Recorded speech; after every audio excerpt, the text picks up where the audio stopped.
ಇನ್ನು ಪರಪ್ಪನ ಅಗ್ರಹಾರ ಜೈಲು ನಿಜಕ್ಕೂ ಇದು ಜೈಲ ಅಥವಾ ಇದು ಕ್ರಿಮಿನಲ್ಗಳ ಪಾಲಿನ ಸ್ವರ್ಗವ ಅನ್ನುವಂತಹ ಅನುಮಾನ ಇದೆ. ಯಾಕಂದರೆ ಉಗ್ರರು ವಿಕೃತ ಕಾಮಿಗಳಿಗೂ ಕೂಡ ಬೇಕಾದ ಸೌಲಭ್ಯ ಪರಪ್ಪನ ಅಗ್ರಹಾರದಲ್ಲಿ ಸಿಗುತ್ತೆ.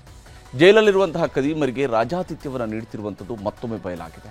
ನೋಡಿ, ಈ ಹಿಂದೆ ದರ್ಶನ್ ಯಾವ ರೀತಿಯಾಗಿ ರಾಜಾತಿಥ್ಯ ಪಡಿತಿದ್ರು ಅನ್ನುವಂತಹ ವಿಚಾರವನ್ನು ಇಡೀ ರಾಜ್ಯ ನೋಡಿದೆ.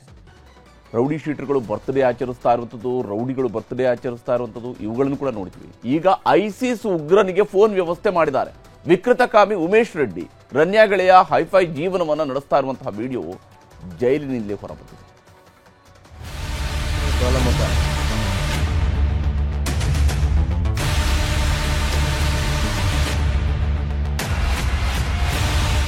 ಸರ್ಕಾರ ಉಗ್ರರಲ್ಲ, ಅವ್ರಿಗೆ ಒಂಥರ ಸ್ವರ್ಗ ಆಗಿದೆ. ಇದು ಉಗ್ರನಿಗೆ ಸ್ವರ್ಗವಾದ ಪರಪ್ಪನ ಅಗ್ರಹಾರ ಜೈಲು. ಕಂಬಿ ಹಿಂದೆ ವಿಕೃತಕಾಮಿ ಸ್ಮಗ್ಲಿಂಗ್ ಆರೋಪಿ ಬಿಂದಾಸ್. ಕಳೆದ ವರ್ಷ ರೇಣುಕಾಸ್ವಾಮಿ ಕೊಲೆ ಆರೋಪಿ ನಟ ದರ್ಶನ್ ಅಂಡ್ ಟೀಮ್ಗೆ ಪರಪ್ಪನ ಅಗ್ರಹಾರ ಜೈಲಿನಲ್ಲಿ ರಾಜಾತಿಥ್ಯ ನೀಡಲಾಗಿತ್ತು. ಕೊಲೆ ಆರೋಪಿ ದರ್ಶನ್ ರೌಡಿ ಶೀಟರ್ಗಳ ಜೊತೆ ಕುಳಿತು ಬಿಂದಾಸ್ ಆಗಿ ಕೈಯಲ್ಲಿ ಸಿಗರೇಟ್ ಹಿಡಿದು ಟೀ ಕುಡಿಯುತ್ತಾ ಕುಳಿತಿದ್ದ. ಜೊತೆಗೆ ವಿಡಿಯೋ ಕಾಲ್ನಲ್ಲಿ ಮಾತನಾಡಿದ್ದ ದೃಶ್ಯ ಕೂಡ ವೈರಲ್ ಆಗಿತ್ತು. ಇದೇ ವಿಚಾರದಲ್ಲಿ ಸುಪ್ರೀಂ ಕೋರ್ಟ್ ಜೈಲು ಅಧಿಕಾರಿಗಳಿಗೆ ಛೀಮಾರಿ ಕೂಡ ಹಾಕಿತ್ತು. ದೇಶದ ಯಾವುದೇ ಜೈಲುಗಳಲ್ಲೂ ಕೈದಿಗಳಿಗೆ ರಾಜಾತಿಥ್ಯ ಕೊಟ್ಟರೆ ಬಂಧಿಖಾನೆ ಮುಖ್ಯಸ್ಥರನ್ನೇ ಕಟಕಟೆಗೆ ಕರೆಸಬೇಕಾಗುತ್ತೆ. ಆಮೇಲೆ ಬಂಧಿಖಾನೆ ಸಚಿವರನ್ನೂ ಕರೆಸಿ ಸಂವಿಧಾನದ ಪಾಠ ಮಾಡಬೇಕಾಗುತ್ತೆ ಅಂತ ಎಚ್ಚರಿಸಿತ್ತು. ಹೀಗಿದ್ರೂ ಜೈಲು ಅಧಿಕಾರಿಗಳ ನೀಚ ಕೃತ್ಯ ಮಾತ್ರ ಬದಲಾಗಿಲ್ಲ. ಸುಪ್ರೀಂ ಕೋರ್ಟ್ ಎಚ್ಚರಿಕೆ ಇದ್ರೂ ಜೈಲು ಅಧಿಕಾರಿಗಳು ಕೈದಿಗಳಿಗೆ ಅರಮನೆಯಂತಹ ವಾತಾವರಣ ಸೃಷ್ಟಿಸಿಕೊಟ್ಟಿದ್ದಾರೆ. ಕಾಸು ಪಡೆದು ಸಕಲ ಸೌಲಭ್ಯವನ್ನು ನೀಡಿರೋದು ದೃಶ್ಯ ಸಮೇತ ಬಯಲಾಗಿದೆ. ಜೈಲಿನಲ್ಲಿ ಐಸಿಸ್ ಉಗ್ರನ ಕೈಯಲ್ಲಿ ಮೊಬೈಲ್. ಜುಹಾದ್ ಹಮೀದ್ ಶಕೀಲ್ ಮನ್ನಾ ಈತ ಪರಪ್ಪನ ಅಗ್ರಹಾರ ಜೈಲಿನಲ್ಲಿ ಮೋಸ್ಟ್ ವಾಂಟೆಡ್ ಐಸಿಸ್ ಉಗ್ರ. ಈತ ದುಷ್ಕೃತ್ಯಗಳನ್ನ ಎಸಗಲು ಯುವಕರನ್ನ ಐಸಿಸ್ಗೆ ನೇಮಕಾತಿ ಮಾಡುತ್ತಿದ್ದ. ಕಳೆದ 3 ವರ್ಷಗಳಿಂದ ಪರಪ್ಪನ ಅಗ್ರಹಾರ ಜೈಲಿನಲ್ಲಿ ವಿಚಾರಣಾಧೀನ ಕೈದಿಯಾಗಿರೋ ಈತನಿಗೆ ಜೈಲಲ್ಲಿ ಸಕಲವೂ ಸಿಕ್ಕಿದೆ. ಕೈಯಲ್ಲಿ ಆಂಡ್ರಾಯ್ಡ್ ಮೊಬೈಲ್, ಕೂತಲ್ಲಿಯೇ ಕಾಫಿ, ಟೀ ಎಲ್ಲವೂ ಸಪ್ಲೈ ಆಗ್ತಿದ್ದು ಐಷಾರಾಮಿ ವ್ಯವಸ್ಥೆ ಸಿಕ್ಕಿದೆ. ವಿಕೃತಕಾಮಿ ಉಮೇಶ್ ರೆಡ್ಡಿಗೆ ಅರಮನೆಯಾದ ಜೈಲು. ರಾಜ್ಯ ಮಾತ್ರವಲ್ಲ, ಇಡೀ ದೇಶವನ್ನೇ ಬೆಚ್ಚಿ ಬೀಳಿಸಿದ್ದ ವಿಕೃತಕಾಮಿ ಉಮೇಶ್ ರೆಡ್ಡಿಗೂ ಪರಪ್ಪನ ಅಗ್ರಹಾರ ಜೈಲು ಸ್ವರ್ಗ ಸದೃಶವಾಗಿ ಬಿಟ್ಟಿದೆ. 1996ರಿಂದ 2022ರವರೆಗೆ ಉಮೇಶ್ ರೆಡ್ಡಿ 20 ಮಹಿಳೆಯರ ಮೇಲೆ ಅತ್ಯಾಚಾರ ಹಾಗೂ ಅವರಲ್ಲಿ 18 ಮಹಿಳೆಯರನ್ನ ಕೊಲೆ ಮಾಡಿ ಜೈಲಿನಲ್ಲಿದ್ದಾನೆ.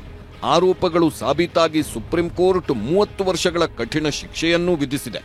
ಇಂತಹ ನಟೋರಿಯಸ್ ಇರುವ ಸೆಲ್ ಆತನಿಗೆ ಸಕಲ ಸೌಲಭ್ಯವೂ ಇರುವ ಬಂಗಲೆಯೇ ಆಗಿಬಿಟ್ಟಿದೆ. Umesh Reddy Android mobile phone, ಒಂದು ಕೀಪ್ಯಾಡ್ ಫೋನ್ ಬಳಸುತ್ತಿರೋ ವಿಡಿಯೋ ಬಹಿರಂಗವಾಗಿದೆ. ವಿಡಿಯೋದಲ್ಲಿ ಆತ ಫೋನ್ ಬಳಸುತ್ತಿದ್ದು ಆತನ ಹಿಂದೆ ಟಿವಿ ಕೂಡ ಆನ್ನಲ್ಲಿರೋದು ಗೊತ್ತಾಗುತ್ತೆ. ಅಷ್ಟು ಮಾತ್ರವಲ್ಲ, ಆತ ಅಲ್ಲಿಯೇ ಅಡುಗೆ ಮಾಡಿಕೊಳ್ಳಲು ಸಕಲ ವ್ಯವಸ್ಥೆಯೂ ಇರೋದು ವಿಡಿಯೋದಲ್ಲಿ ಬಯಲಾಗಿದೆ. ಸ್ಮಗ್ಲಿಂಗ್ ಆರೋಪಿಗೆ 5 ಸ್ಟಾರ್ ಸೌಲಭ್ಯ. ಇನ್ನು ನಟಿ ರನ್ಯಾರಾವ್ ಗೋಲ್ಡ್ ಸ್ಮಗ್ಲಿಂಗ್ ಕೇಸ್ ದೇಶದಲ್ಲಿ ಭಾರೀ ಸುದ್ದಿ ಮಾಡಿತ್ತು. ಪ್ರಕರಣದಲ್ಲಿ ಸದ್ಯ ರನ್ಯಾರಾವ್ ಜೈಲಿನಲ್ಲಿದ್ದು ಆಕೆಯ ಪ್ರಿಯಕರ ನಟ ಕಮ್ ಬಿಸಿನೆಸ್ ಮ್ಯಾನ್ ತರುಣ್ ಕೂಡ ಪರಪ್ಪನ ಅಗ್ರಹಾರ ಜೈಲಿನಲ್ಲಿದ್ದಾನೆ. ಆದ್ರೆ ಈತನಿಗೆ ಜೈಲು ಜೈಲಾಗಿಲ್ಲ, ಬದಲಿಗೆ 5 ಸ್ಟಾರ್ ಹೋಟೆಲ್ನಂತಿದೆ. ಕೈಯಲ್ಲಿ ಮೊಬೈಲ್ ಜೊತೆಗೆ ತನ್ನ ಸೆಲ್ನಲ್ಲಿ ಟಿವಿ ನೋಡಿಕೊಂಡು ಆರಾಮಾಗಿದ್ದಾನೆ. ತನ್ನ ಸೆಲ್ನಲ್ಲಿ ತಾನೇ ಅಡುಗೆ ಮಾಡಿಕೊಳ್ಳಲು ಸಿದ್ಧತೆ ಮಾಡಿಕೊಳ್ಳುತ್ತಿರುವುದು ಗೋಚರಿಸುತ್ತಿದೆ.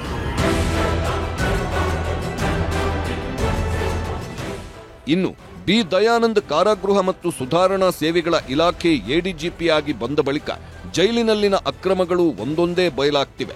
ಜೈಲಿನ ಕೊಠಡಿಯಲ್ಲಿ ರೌಡಿ ಶೀಟರ್ ಗುಬ್ಬಚ್ಚಿ ಸಿನ್ಹಾ ಭರ್ಜರಿ ಬರ್ತ್ಡೇ ಪಾರ್ಟಿ ಮಾಡಿದ್ದ. ಈ ದೃಶ್ಯ ಕೂಡ ಸಖತ್ ವೈರಲ್ ಆಗಿತ್ತು. ಇದೀಗ ಐಸಿಸ್ ಉಗ್ರ ಉಮೇಶ್ ರೆಡ್ಡಿ ಹಾಗೂ ರನ್ಯಾರಾವ್ ಬಾಯ್ ಫ್ರೆಂಡ್ ವಿಡಿಯೋ ಬಯಲಾಗಿದ್ದು ತನಿಖೆ ನಡೆಸಿ ವಿಡಿಯೋ ಬಗ್ಗೆ ವರದಿ ನೀಡುವಂತೆ ದಯಾನಂದ್ ಸೂಚಿಸಿದ್ದಾರೆ. ಜೈಲಿನಲ್ಲಿನ ರಾಜಾತಿಥ್ಯದ ವಿಡಿಯೋಗಳು ಬಯಲಾಗ್ತಿದ್ದಂತೆ ವಿಪಕ್ಷಗಳು ಸರ್ಕಾರದ ವಿರುದ್ಧ ಕಿಡಿಕಾರಿದ್ದಾರೆ.